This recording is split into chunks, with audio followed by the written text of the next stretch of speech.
ऐसे कलयुग के काल में तो नाम ही कल्प वृक्ष है, जो स्मरण करते ही संसार के सब जंजालों को नाश कर देने वाला है। कलयुग में ये राम नाम मनोवांछित फल देने वाला है, परलोक का परम हितैषी है और इस लोक का माता पिता। कलयुग में न कर्म है, न भक्ति है और न ज्ञान ही है। राम नाम ही एक आधार है। कपट की खान कलयुग रूपी कालनेमी के लिए राम नाम ही बुद्धिमान और समर्थ श्री हनुमान जी हैं। राम नाम ही नरसिंह भगवान है, कलयुग के हिरण्याकश्यप है और जप करने वाले जन प्रहलाद के समान है, जो राम नाम देवताओं के शत्रु को मारकर जप करने वाले की रक्षा करेगा। अच्छे भाव से, बुरे भाव से, क्रोध से या आलस्य से किसी तरह भी नाम जपने से दसों दिशाओं में कल्याण होता है। उसी राम नाम का स्मरण करके और इस रघुनाथ जी को मस्त नवाकर मैं राम जी के गुणों का वर्णन करता हूँ। श्री राम गुण और श्री रामचरित्र की महिमा। वे मेरी सब तरह से सुध लेंगे, जिनकी कृपा करने से नहीं, राम से उत्तम स्वामी और मुझ सिखा बुरा सेवक, इतने पर भी उन दयानिधि ने अपनी ओर देखकर मेरा पालन किया है। लोक और वेद में भी अच्छे स्वामी की यही रीति प्रसिद्ध है कि वह विनय सुनते ही प्रेम को पहचान लेते हैं। अमीर गरीब, गवार नगर, गांव नगर निवासी, पंडित मूर्ख, बदनाम यशस्वी, सुकवि कवि कुकवि, सब नर नारी अपनी अपनी बुद्धि के अनुसार राजा की सराहना करते हैं और साधु, बुद्धिमान, सुशील, ईश्वर के अंशों से उत्पन्न कृपालु राजा सबकी सुनकर और उनकी वाणी, भक्ति, विनय और चाल को पहचान कर सुंदर वाणी से सबका यथा योग्य सम्मान करते हैं। वो स्वभाव से तो संसारी राजाओं का है। कौशलनाथ श्री रामचंद्र जी तो चतुर शिरोमणि हैं। श्री राम जी तो सिद्ध प्रेम से ही रिझते हैं, पर जगत में मुझसे बढ़कर मूर्ख और मलिन बुद्धि और कौन होगा। यद्यपि कृपालु श्री रामचंद्र जी मुझे दुष्ट सेवक की प्रीति और रुचि को अवश्य देखेंगे, जिन्होंने पत्थरों को जहाज और बंदर भालुओं को बुद्धिमान मंत्री बना लिया। सब लोग मुझे श्री राम जी का सेवक कहते हैं और मैं भी कहलाता हूँ। कृपालु श्री राम जी इस निंदा को सहते हैं कि श्री सीतानाथ जी जैसे स्वामी की तुलसीदास सा सेवक है। ये मेरा बहुत बड़ा दोष है। मेरे पाप को सुनकर नरक ने भी नाक सिकोड़ ली। ये समझकर मुझे अपने ही कल्पित डर से डर हो रहा है, किंतु भगवान श्री रामचंद्र जी ने तो सपन में भी इस पर ध्यान नहीं दिया, वरन मेरे प्रभु श्री रामचंद्र जी ने तो इस बात को सुनकर, देखकर और अपने सुचित रूप चक्षुओं से निरीक्षण कर मेरी भक्ति और बुद्धि को सराहना की। क्योंकि कहने में चाहे बिगड़ जाए, मैं चाहे अपने को भगवान का सेवक कहता या कहलाता हूँ, परंतु हृदय में अच्छापन होना चाहिए। हृदय में तो अपने को अपना सेवक बनाने योग्य नहीं मानकर पापी और दीन भी मानते हैं, वो अच्छापन है। श्री रामचंद्र जी दास के हृदय की अच्छी स्थिति जानकर रीझ जाते हैं। प्रभु के चित्त में अपने भक्तों की हुई भूल चूक याद नहीं रहती, वो उसे भूल जाते हैं और हृदय की अच्छाई नेकी को सौ बार याद करते रहते हैं। जिस पाप के कारण उन्होंने बाली को व्याध की तरह मारा था, वैसे ही कुचाल फिर सुग्रीव ने चली।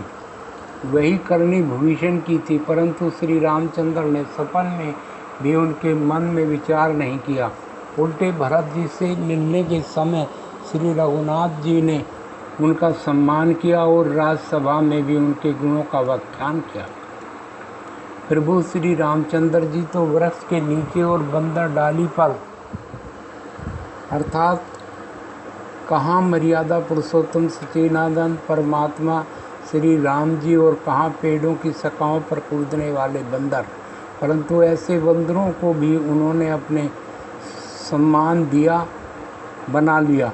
तुलसीदास जी कहते हैं कि श्री रामचंद्र जी सी के शील निधान स्वामी कहीं भी नहीं हैं। हे श्री राम जी, आपकी अच्छाई से सभी का भला है। यदि यह बात सच है तो तुलसीदास का भी सदा कल्याण ही होगा। इस प्रकार अपने गुण दोषों को कहकर और सबको फिर सिर नवाकर मैं श्री रघुनाथ जी का निर्मल यश वर्णन करता हूँ, जिसके सुनने से कलयुग के पाप नष्ट हो जाते हैं। मुनि ने जो सुहानी और मुनि श्रेष्ठ भारद्वाज जी को सुनाई थी, उसी संवाद में मैं बखान कर कहूँगा। सब सज्जन सुख का अनुभव करते हुए उसे सुने। शिव जी ने पहले इस सुहानी चरित्र को रचा, फिर कृपा करके पार्वती जी को सुनाया। वही चरित्र शिव जी ने काकभूषण जी को राम भगत और अधिकारी पहचान कर दिया। उन्हीं काकभूषण जी ने फिर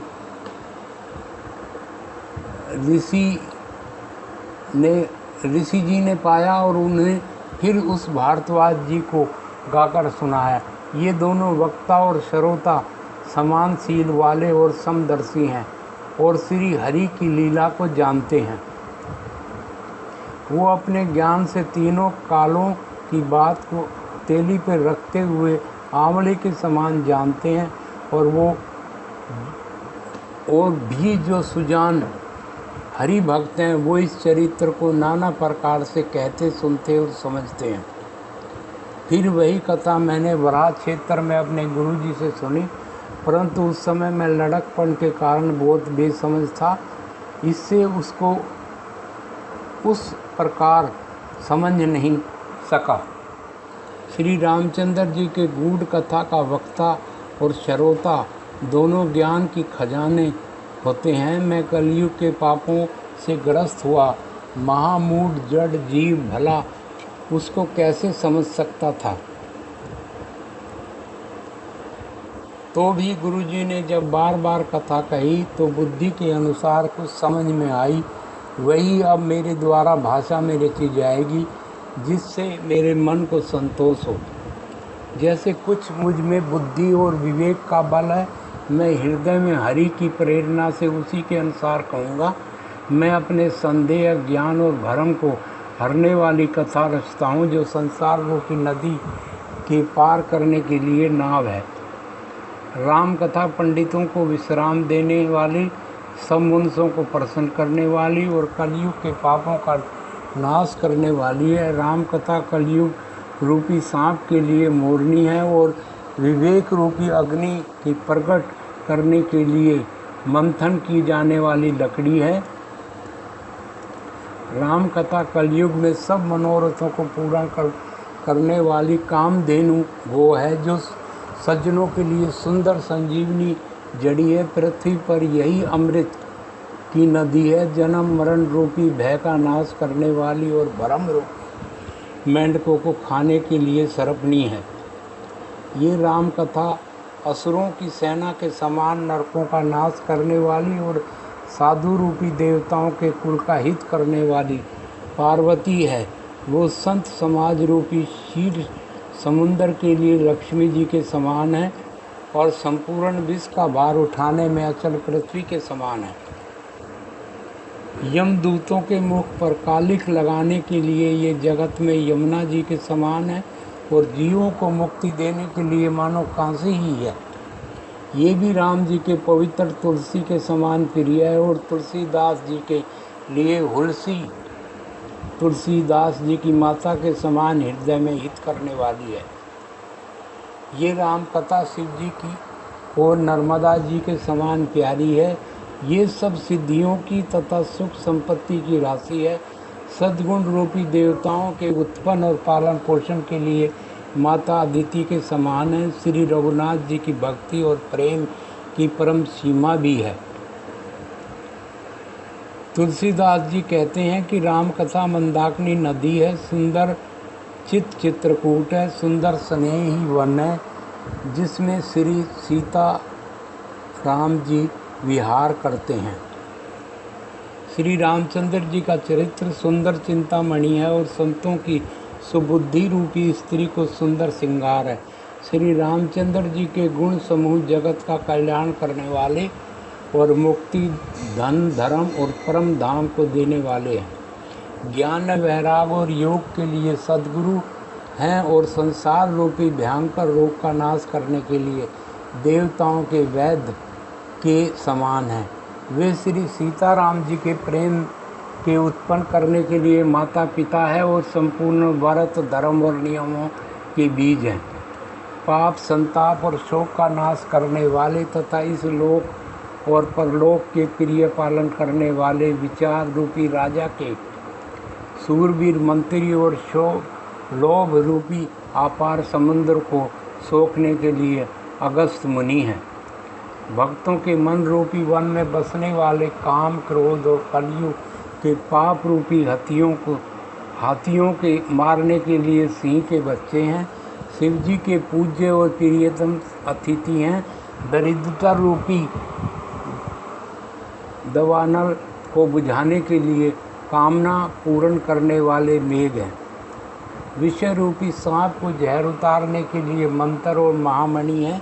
ये ललाट पे लिखे हुए कठिनता से मिटाने वाले बुरे लेखों को मिटा देने वाले हैं। अज्ञान रूपी अंधकार को हरण करने के लिए सूर्य किरणों के समान और विवेक रूपी धान के पालन करने में मेघ के समान है। मनोवांछित वस्तु देने में श्रेष्ठ कल्प वृक्ष के समान है। सेवा करने पर हर के समान सुलभ और सुख देने वाली है। सुकवि रूपी शरद ऋतु के मन रूपी आकाश को सुशोभित करने के लिए तारागणों के समान है और श्री राम जी के भक्तों को तो जीवन धन ही है। संपूर्ण पुण्यों का फल महान भोगों के समान है। जगत का छल रहित हित करने में साधु संतों के समान है। सेवकों के मन रूपी बाण सरोवर के लिए हंस के समान और पवित्र करने में गंगा जी की तरंग मालाओं के समान है।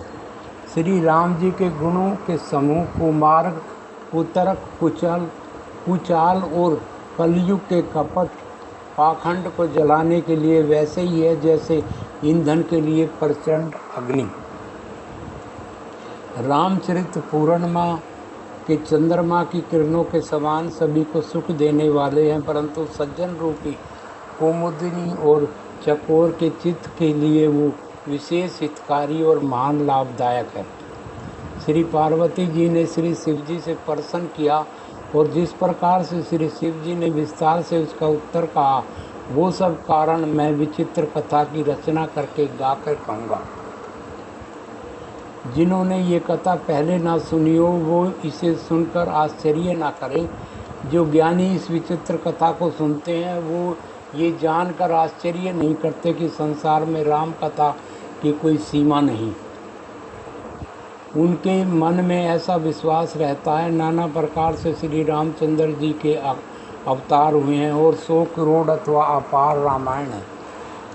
कल्प भेद के अनुसार श्री हरि ने सुंदर चरित्रों को मुनिवरों ने अनेक प्रकार से गाया है। हृदय में ऐसे विचार कर संदेह न कीजिए और आदर सहित प्रेम से इस कथा को सुनिए।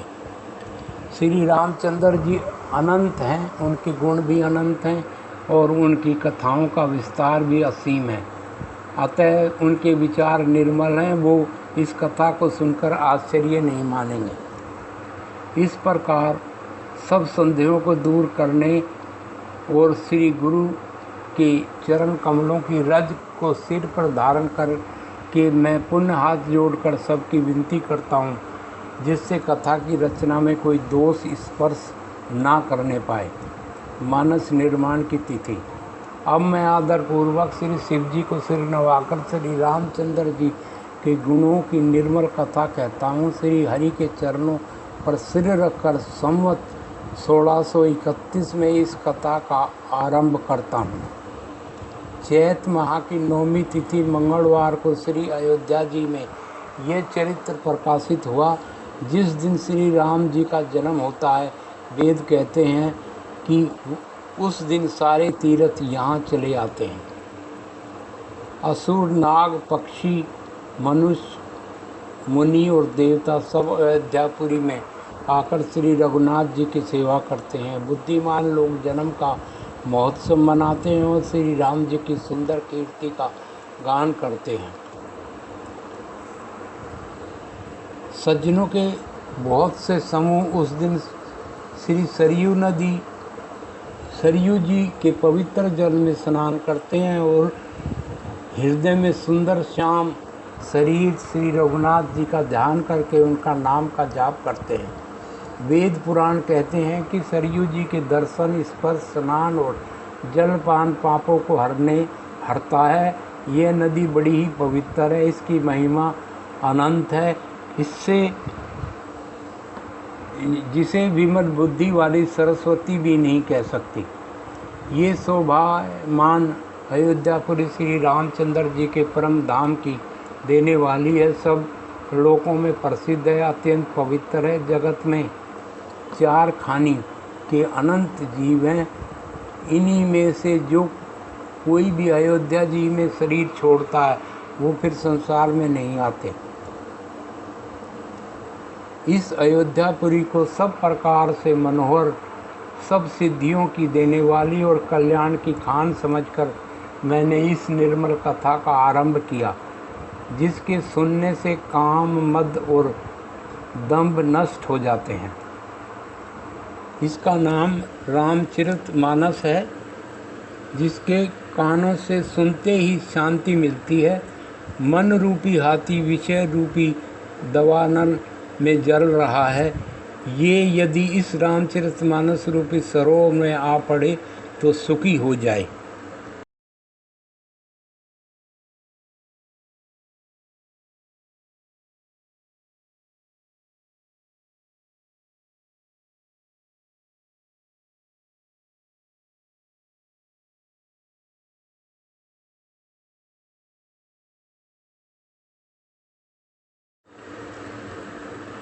ये रामचरितमानस मुनियों का प्रिय है। इस सुहावने और पवित्र मानस की शिवजी ने रचना की। वह तीनों प्रकार के दोष, दुखों और दरिद्रता को और कलयुग की कुचालों को, सब पापों का नाश करने वाला है। श्री महादेव जी ने इसकी रचना करके अपने मन में रखा था और सुअवसर पाकर पार्वती जी से कहा। इसी से शिव जी ने इसको अपने हृदय में देखकर और प्रसन्न होकर इसका सुंदर रामचरितमानस नाम रखा। मैं उसी सुख देने वाली सुहावनी राम कथा को कहता हूँ। हे सज्जनों, आदरपूर्वक मन लगाकर इसे सुनिए। मानस का रूपक और महात्व। ये रामचरितमानस जैसा है, जिस प्रकार बना है और जिस हेतु से जगत में इसका प्रचार हुआ, अब वही सब कथा मैं श्री उमा महेश्वर के स्मरण करके कहता हूँ। श्री शिव जी की कृपा से उनके हृदय में सुंदर बुद्धि का विकास हुआ, जिससे वे तुलसीदास श्री रामचरितमानस का कवि हुआ। अपनी बुद्धि के अनुसार तो वो उसे मनोहर ही मानते हैं, किंतु फिर भी हे सज्जनों, सुंदर चित्त से सुनकर इसे आप सुधार लीजिए। सुंदर बुद्धि भूमि है, हृदय ही उसमें गहरा स्थान है। वेद पुराण समुद्र और साधु संत मेघ हैं। ये श्री राम जी के सुयश रूपी सुंदर, मधुर, मनोहर और मंगलकारी जल की वर्षा करते हैं। सैगुण लीला का जो विस्तार से वर्णन करते हैं, वही राम सुयश रूपी जल की निर्मलता है, जो मल का नाश करती है और जिस प्रेम प्रेमा भक्ति का वर्णन नहीं किया जा सकता, वही इस जल की मधुरता और सुंदर शीतलता है। ये जल सत्कर्म रूपी धान के लिए हितकर है और श्री राम जी के भक्तों का तो जीवन ही है। ये पवित्र जल बुद्धि रूपी पृथ्वी पर गिरा और सिमट कर सुहावने कान रूपी मार्ग से चला और मानस रूपी श्रेष्ठ स्थान में भरकर वहीं स्थिर हो गया। वही पुराना होकर सुंदर, रुचिकर, शीतल और सुखदायी हो गया। इस कथा में बुद्धि के विचार कर जो 4 अत्यंत सुंदर और उत्तम संवाद रचे हैं, वही इस पवित्र और सुंदर सरोवर के 4 मनोहर घाट हैं। 7 खंड ही इस मानस सरोवर के सुंदर 7 सीढ़ियाँ हैं, जिनको ज्ञान रूपी नेत्रों से देखते ही मन प्रसन्न हो जाता है। श्री रघुनाथ जी के निर्गुण और निर्बोध महिमा का जो वर्णन किया जाएगा, वही इस सुंदर जल की अथात गहराई है। श्री रामचंद्र जी और सीता जी का यश अमृत के समान जल है। इसमें जो उपमाएं दी गई हैं, वही तरंगों का मनोहर विलास है। सुंदर चौपाइयाँ ही इसमें घनी फैली हुई पूर्णी हैं और कविता की युक्तियाँ सुंदर मणि उत्पन्न करने वाली सुहावनी सीपियाँ हैं। जो सुंदर छंद, सोरठे और दोहे हैं, वही इसमें बहुरंग कमलों के समूह सुशोभित हैं। अनुपम अर्थ, ऊंचे भाव और सुंदर भाषा ही प्राग, मकरंद और सुगंध है। सत्कर्मों के पुंज भोरों की सुंदर पंक्तियाँ हैं। ज्ञान, वैराग और विचार हंसें, कविता की धमनी, वक्रोक्ति, गुण और जाति ही अनेक प्रकार के मनोहर मछलियाँ हैं। अर्थ, धर्म, काम, मोक्ष, ये चारों ज्ञान विज्ञान का विचार के कहना है। कौवे के 9 रस, जप, तप, योग और बैराग के प्रसंग, वो सब इस सरोवर के सुंदर जलचर जीव हैं। पुण्यात्माएं जनों को साधुओं के और श्री राम नाम के गुणों का गान ही विचित्र जल पक्षियों के समान है। संतों की सभा ही इस सरोवर को चारों ओर की ममराई है और श्रद्धा वसंत ऋतु के समान कही गई है। नाना प्रकार से भक्ति का निरूपण और क्षमा, दया और दम लताओं के मंडप हैं। मन का निग्रह, यम नियम ही इसके फूल हैं, ज्ञान फल हैं और श्री हरि के चरणों में प्रेम ही इस ज्ञान रूपी फल का रस है, ऐसा वेदों ने कहा है। इसमें और भी जो अनेक प्रसंगों की कथाएं हैं, वो ही इसमें तोते, कोयल और रंग बिरंगे पक्षी हैं। कथा में जो रोमांच होता है, वही वाटिका, बाग और वन है और जो सुख होता है, वही सुंदर पक्षियों का विहार है।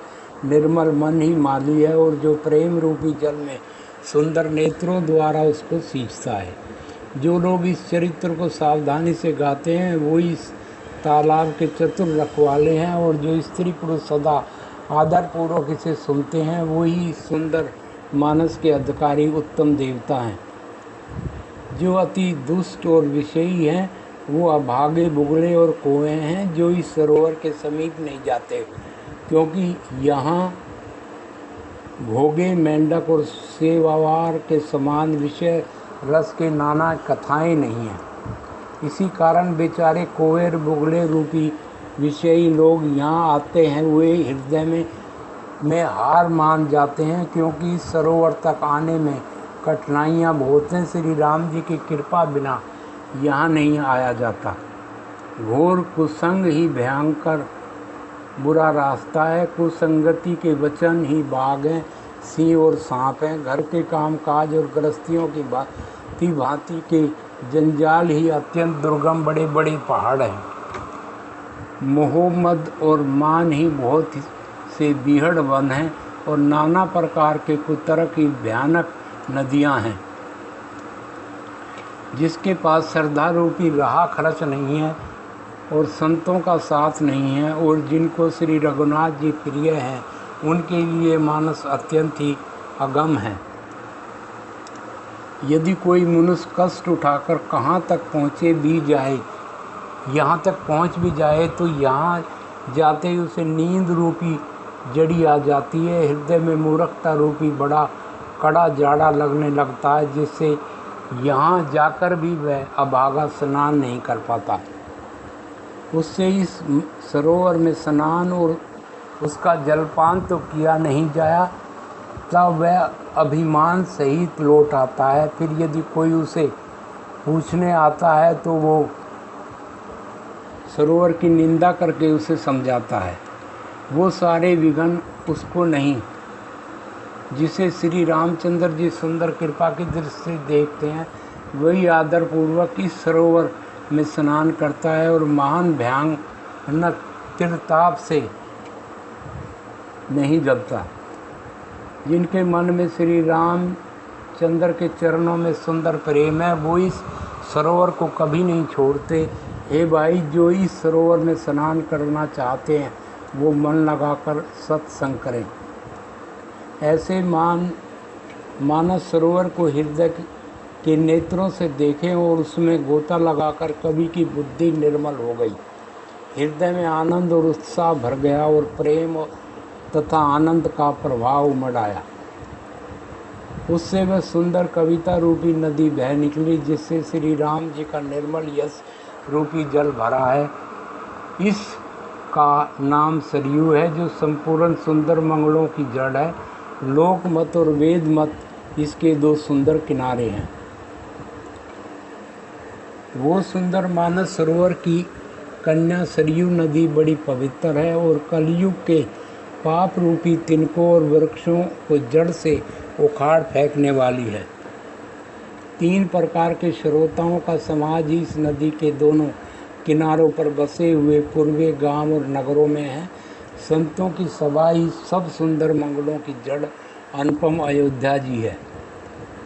सुंदर कीर्ति रूपी सुहानी सरयू जी राम भक्ति रूपी गंगा जी में जा मिली। छोटे भाई लक्ष्मण सहित श्री राम जी के युद्ध का पवित्र यश रूपी सुहावना महानंद सोहन इसमें आ मिला।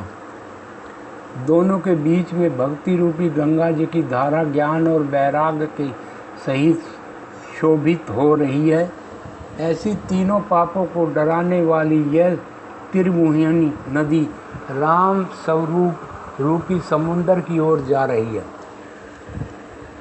इसका मूल मानस है और वह यह गंगा जी में मिली है, इसीलिए इसे सुनने वाले सज्जनों के मन को पवित्र कर देगी। इसके बीच बीच में जो भिन्न भिन्न प्रकार की विचित्र कथाएं हैं, वो ही मानो नदी तट के आसपास के वन और बाग हैं। श्री पार्वती जी और शिव जी के विवाह के बाराती इस नदी में बहुत प्रकार के असंख्य जलचर जीव है, जो रघुनाथ जी के जीवन की आनंद बधाइयाँ ही इस नदी के भंवर और तरंगों के मनोहरता है। चारों भाइयों के जो बाल चरित्र हैं, वो ही इसमें खिले हुए रंग बिरंगे बहुत से कमल हैं। महाराज श्री दशरथ जी और उनकी रानियां और कुटुंबियों के सत्कर्म ही भ्रमर और जल पक्षी हैं। श्री सीता जी के स्वयंवर की जो सुंदर कथा है, वो इस नदी में सुहानी छवि छा रही है। अनेकों सुंदर विचारपूर्ण पर्सन इस नदी की नाव हैं और उनके विवेक युक्त उत्तर ही चतुर केवट है। इस कथा को सुनकर पीछे जो आपस में चर्चा होती है, वही इस नदी के सहारे सहारे चलने वाले यात्रियों का समाज शोभा पा रहा है। परशुराम जी का क्रोध इस नदी का भयंकर धारा है और श्री रामचंद्र जी के श्रेष्ठ वचन इस सुंदर बांधे हुए घाट हैं। भाइयों सहित श्री रामचंद्र जी के विवाह का उत्सव ही इस कथा नदी के कल्याणकारिणी बाढ़ है, जो सभी को सुख देने वाली है। इसके कहने सुनने में जो हर्षित और पुलकित होते हैं, वो ही पुण्यात्माएं पुरुष हैं, जो प्रसन्न मन से इस नदी में नहाते हैं। जो श्री रामचंद्र जी के राज तिलक के लिए जो मंगल साज सजाए गए, वही मानव पर्व के समय इस नदी पर यात्रियों के समूह इकट्ठे हुए और कैकेयी की कुबुद्धि इस नदी की कहाई है, जिसके फलस्वरूप बड़ी भारी विपत्ति आ पड़ी। संपूर्ण अनगिनत उत्पातों को शांत करने वाले भरत जी का चरित्र नदी तट पर किए जाने वाला जप यज्ञ है। कलयुग के पापों को, दुष्टों के अवगुणों को जो वर्णन है वो ही इस नदी के जल का कीचड़ और बुगले कुएं हैं।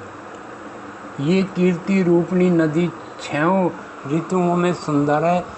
सभी समय यह परम सुहानी और अत्यंत पवित्र है। इसमें शिव पार्वती का विवाह हेमंत ऋतु है। श्री रामचंद्र जी के जन्म का उत्सुक सुखदायी शिशिर ऋतु है।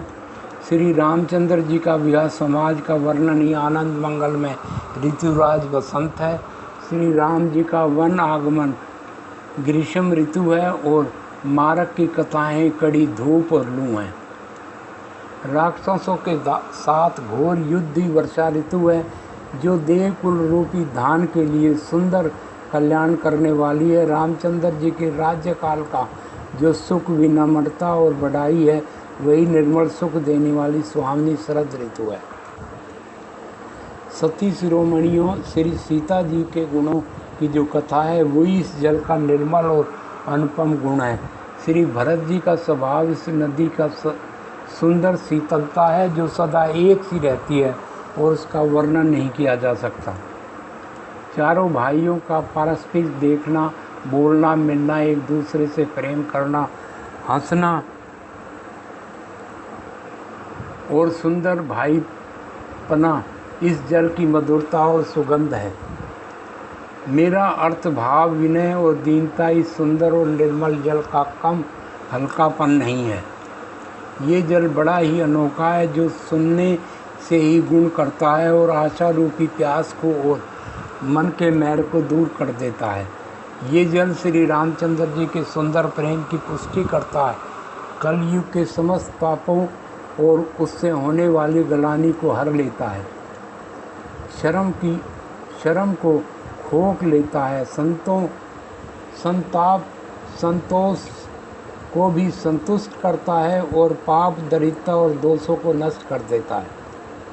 यह जल काम, क्रोध, मद और मोह का नाश करने वाला और निर्मल ज्ञान और वैराग को बढ़ाने वाला है। इसमें आदर पूर्वक स्नान करने से और उसे पीने से हृदय में रहने वाले सब पाप ताप मिट जाते हैं। जिन्हें इस जल में अपने हृदय को नहीं धोया, वो कायर कली काल के द्वार ठगे गए जैसे प्यासे हिरण सूर्य की किरणों के रेत पर पड़ने से उत्पन्न हुए जल के भ्रम को वास्तविक जल समझकर पीने को दौड़ते हैं और जल ना पाकर दुखी होते हैं। वैसे ही ये जीव भी दुखी होंगे। अपनी बुद्धि के अनुसार इस सुंदर जल के गुणों का विचार कर उसमें अपने मन को स्नान कराकर और श्री भवानी शंकर का स्मरण कवि सुंदर कथा कहता है। मैं अब श्री रघुनाथ जी के चरण कमलों को हृदय में धारण कर और उसका प्रसाद पाकर दोनों श्रेष्ठ मुनियों के मिलन का सुंदर संवाद वर्णन करता हूँ। भारद्वाज मुनि प्रयाग में बसते हैं और उनका श्री राम जी के चरणों में अत्यंत प्रेम है। वो तपसी, चित्त, जितेंद्रिय, दया के निधान और परम आत्मार्थ के मार्ग पर बड़े ही चतुर हैं। माघ का जब सूर्य मकर राशि में पर जाता है, तब सब लोग तीर्थराज प्रयाग को आते हैं।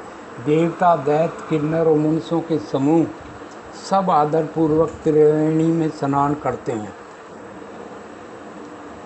श्री वेणी माधव जी के चरण कमलों को पूजते हैं और अक्षयवट का स्पर्श कर उसके शरीर पुलकित होते हैं। भारद्वाज जी का आश्रम बहुत ही पवित्र, परम रमणीय और श्रेष्ठ मुनियों के मन को भाने वाला है। तीर्थराज प्रयाग में जो स्नान करने जाते हैं, उन ऋषि मुनियों का समाज यहाँ जुटता है। प्रातःकाल सब उत्साहपूर्वक स्नान करते हैं और फिर परस्पर भगवान के गुणों की कथाएं कहते हैं। ब्रह्म का निरूपण, धर्म का विधान और तत्वों के विभागों का वर्णन करते हैं और ज्ञान वैराग से युक्त भगवान की भक्ति का कथन करते हैं। इसी प्रकार माघ के महीने भर स्नान करते हैं और फिर सब अपने अपने आश्रम को चले जाते हैं। हर साल वहीं इसी तरह बड़ा आनंद होता है और मकर में स्नान करके मणिगण चले जाते हैं। एक बार पूरे मकर भर स्नान करके सब मुनीश्वर अपने अपने आश्रमों को लौट गए। परम ज्ञानी मुनि के चरण पकड़कर भारद्वाज जी ने रख दिया। आदर पूर्वक उनके चरण कमल धोए और बड़े ही पवित्र आसन पर उन्हें बिठाया। पूजा करके मुनि के सुयश का वर्णन किया और फिर अत्यंत पवित्र और कोमल वाणी से बोले, हे नाथ, मेरे मन में एक बहुत बड़ा संदेह है। वेदों का तत्व सब आपकी मुट्ठी में है, और इस संदेह को कहते हुए मुझे भय और लज्जा आती है, और यदि नहीं कहता तो बड़ी हानि होती है। हे प्रभु, संत लोग ऐसी नीति कहते हैं कि वेद पुराण तथा मुनिजन भी वही बतलाते हैं। श्री गुरु के साथ छिपाया करने से हृदय में निर्मल ज्ञान नहीं होता। यही सोचकर मैं अपना ज्ञान प्रकट करता हूँ। हे नाथ, सेवक की कृपा करके इस अज्ञान का नाश कीजिए। संतों, पुराणों और उपनिषदों ने राम नाम के समीप प्रभाव का गान किया है। कल्याण स्वरूप ज्ञान और गुणों की राशि अविनाशी भगवान शंभु निरंतर राम नाम का जप करते रहते हैं। संसार में 4 जातियों के जीव हैं। काशी में मरने से सभी परम गति को प्राप्त करते हैं। हे मुनिराज, वो भी राम की ही महिमा है, क्योंकि शिवजी महाराज दया करके राम नाम का ही उपदेश करते हैं। हे प्रभु, मैं आपसे पूछता हूँ कि ये राम कौन है? ये कृपा निदान मुझे समझाकर कहिए। एक राम तो अवध नरेश दशरथ जी के कुमार हैं। उनका चरित्र सारा संसार जानता है।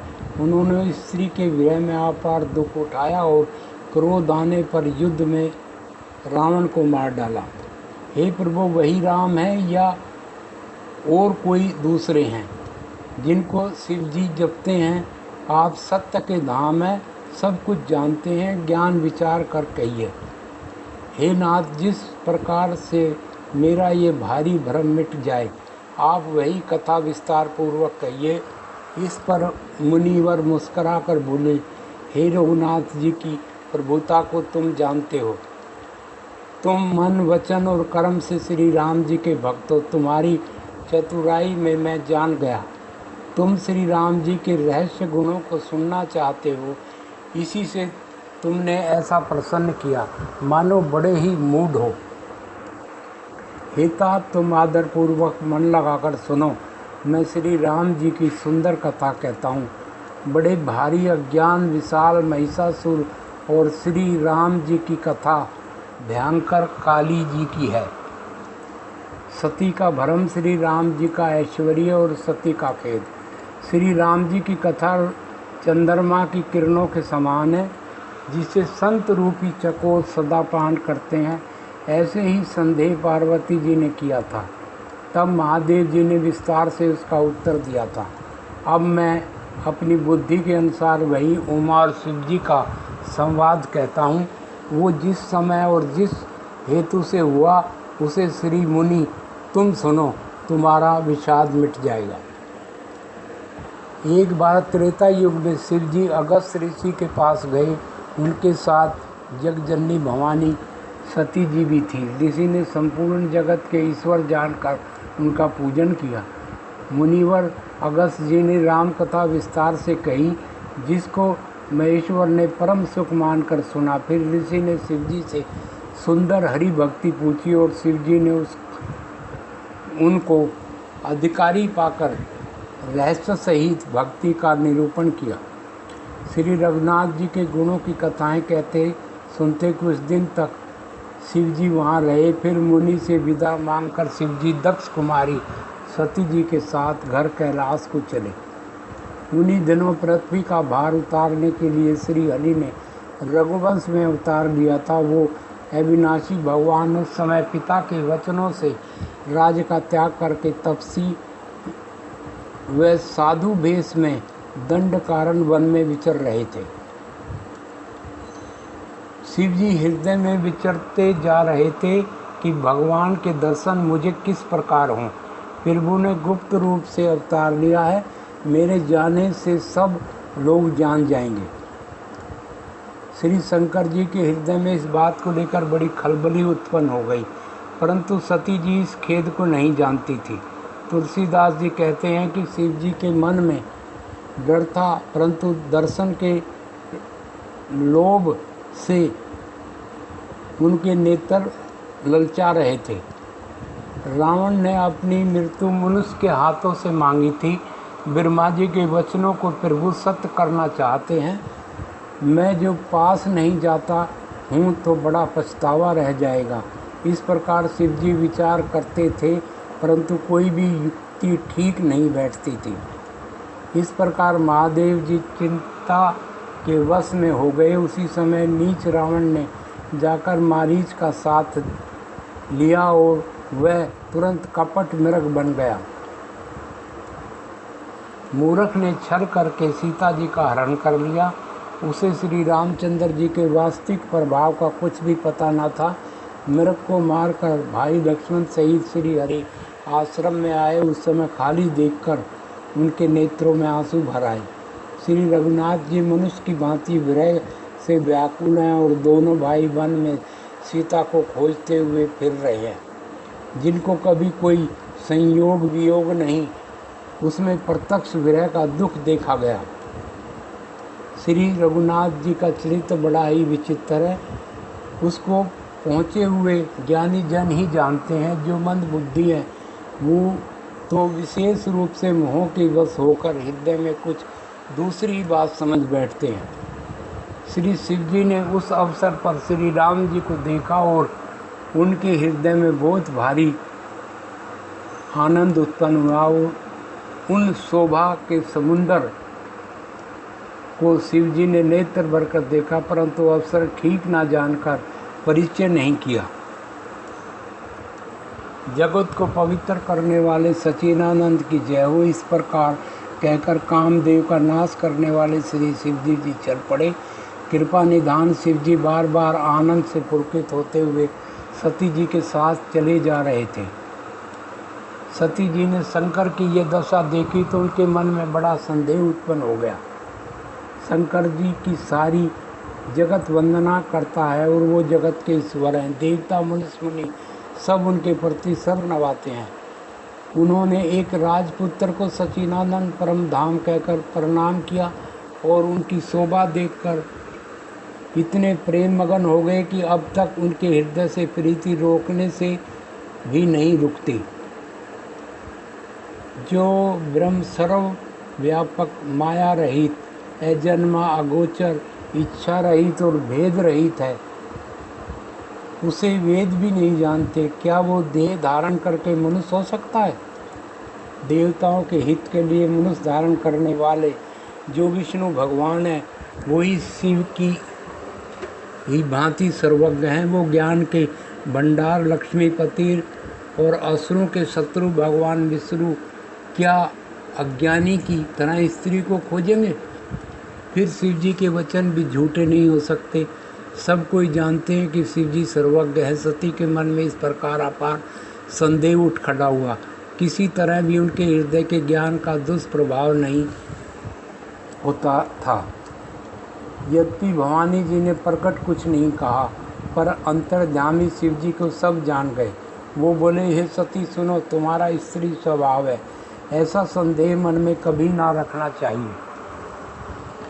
जिनकी कथा का अगस्त ऋषि ने गान किया और जिनकी भक्ति मैंने मुनि को सुनाई, वही मेरे इष्ट देव श्री रघुनाथ जी हैं, जिनकी सेवा ज्ञानी मुनि सदा करते रहते हैं।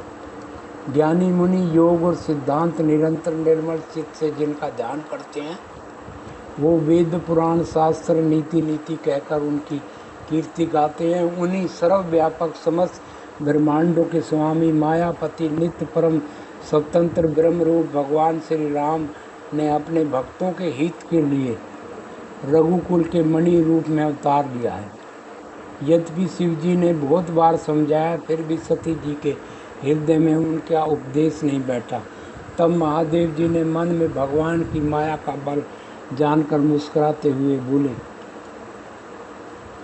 जो तुम्हारे मन में बहुत संदेह है तो तुम जाकर परीक्षा क्यों नहीं लेती।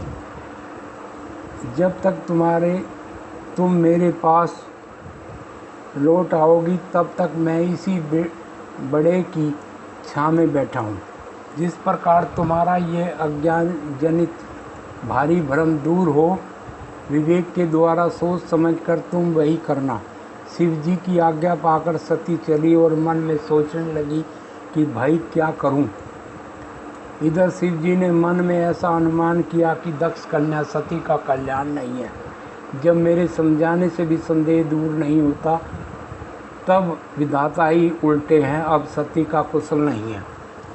जो कुछ राम ने रच रखा है वही होगा, तर्क करके कौन शाखा बढ़ाए। ऐसा कहकर शिव जी ने भगवान श्री हरि का नाम जपने लगे और सती जी वहाँ गई जहाँ सुख के धाम प्रभु श्री रामचंद्र जी थे। सती बार बार मन में विचार कर सीता जी का रूप धारण करके उस मार्ग की ओर आगे चलने लगी जिससे मनुष्यों के राजा रामचंद्र जी आ रहे थे। सती की बनावटी वेश को देखकर लक्ष्मण जी चकित हो गए। उनके हृदय में बड़ा भ्रम हो गया। वो बहुत गंभीर हो गए, कुछ कह नहीं सके। धीर बुद्धि लक्ष्मण प्रभु रघुनाथ जी के प्रभाव को जानते थे। सब कुछ देखने वाले और सबके हृदय को जानने वाले देवताओं के स्वामी श्री रामचंद्र जी सती के कपट को जान गए। उनकी स्मरण मात्र से अज्ञान का नाश हो जाता है। वही सर्वज्ञ भगवान श्री रामचंद्र जी है।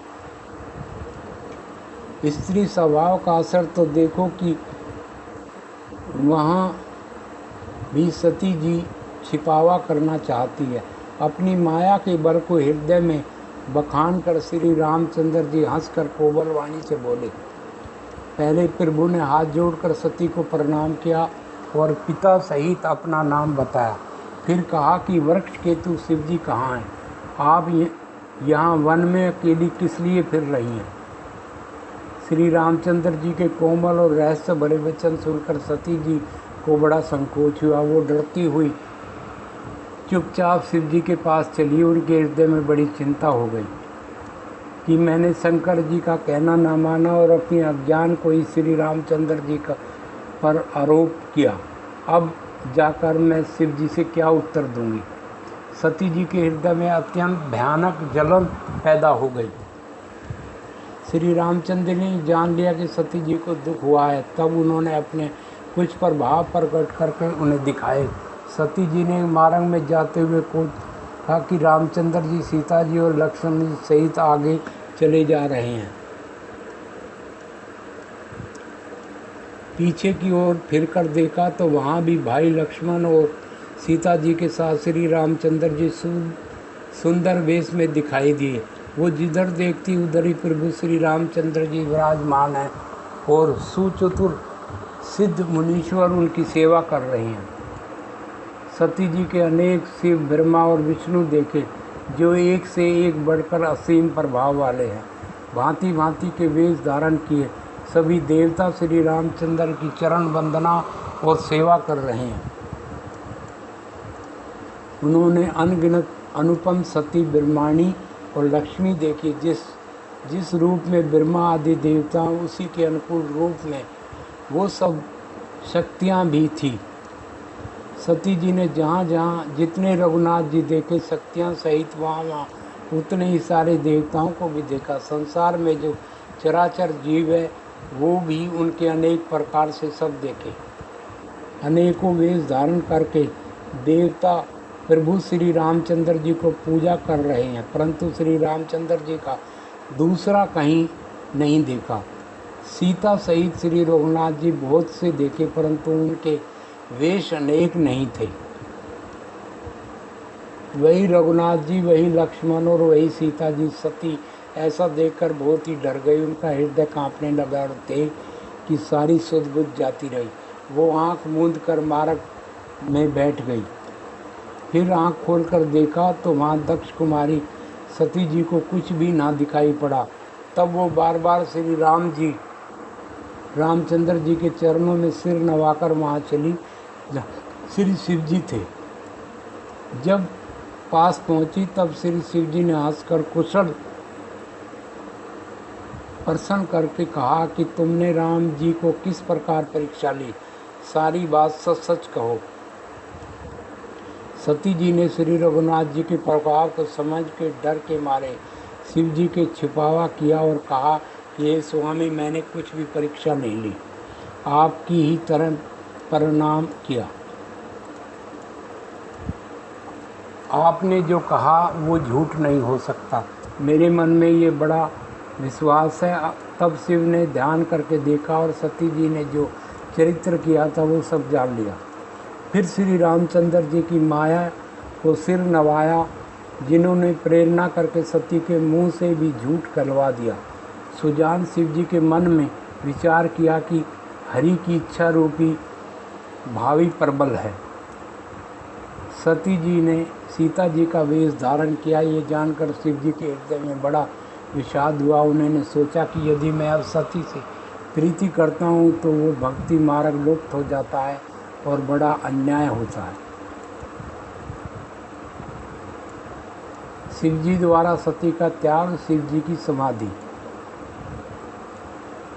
सती परम पवित्र है, इसलिए उन्हें छोड़ते भी नहीं बनता और प्रेम करने में बड़ा पाप है। प्रकट करके महादेव जी कुछ भी नहीं कहते, परंतु उनके हृदय में बड़ा संताप है। तब शिव जी ने प्रभु श्री रामचंद्र जी के चरण कमलों में सिर नवाया और श्री राम जी को स्मरण करते हुए उनके मन में ये आया कि सती के इस शरीर से मेरी भेंट नहीं हो सकती, और शिव जी ने अपने मन में ये संकल्प कर लिया। स्थिर बुद्धि शंकर जी ऐसा विचार कर रघुनाथ का स्मरण करते हुए अपने घर कैलाश को चले। चलते समय सुंदर आकाशवाणी हुई कि हे महेश, आपकी जय हो, आपने भक्ति की इच्छा दृढ़ता की।